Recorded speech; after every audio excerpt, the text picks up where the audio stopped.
I have been around this league long enough to know that some rumors have a way of lingering in the air until they either dissipate or catch fire. Right now, the name circulating through the corridors of Indianapolis is one that carries a lot of weight and even more history. We are talking about Philip Rivers. Now, before we get ahead of ourselves, I want to be very clear. This is currently in the realm of speculation. However, when you start hearing discussions about a potential return to the Colts, it is worth pausing to examine why this conversation is happening in the first place. For the Colts, the quarterback position has been a revolving door of sorts since Andrew Luck's sudden retirement, and while they have tried various avenues, the stability Rivers provided during his brief stint in 2020 remains a high watermark for the franchise in recent years. I am hearing that while some analysts are calling this move bold or even highly improbable, the internal discussions regarding veteran leadership are very real. It is not just about a player coming back.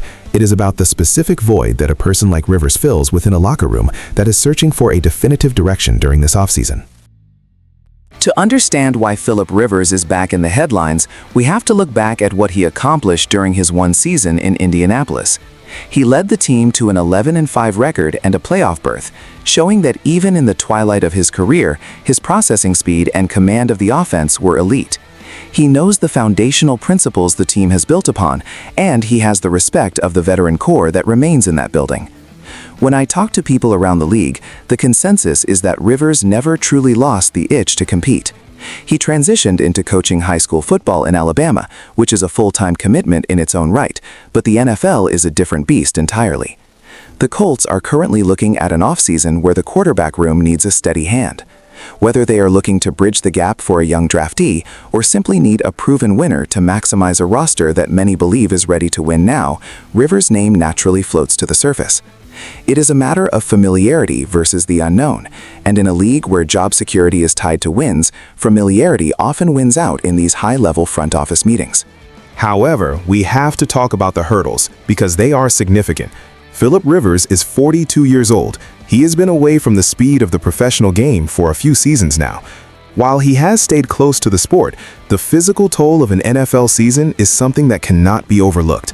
I have seen many veterans try to flip the switch back on, and the results are often mixed at best. The label of improbable exists for a reason. There is the logistical challenge of him leaving his coaching duties and the reality of whether his arm strength can still hold up over a 17-game grind. From what I am gathering, the Colts front office is doing their due diligence on every possible scenario. They are not in a position to leave any stone unturned.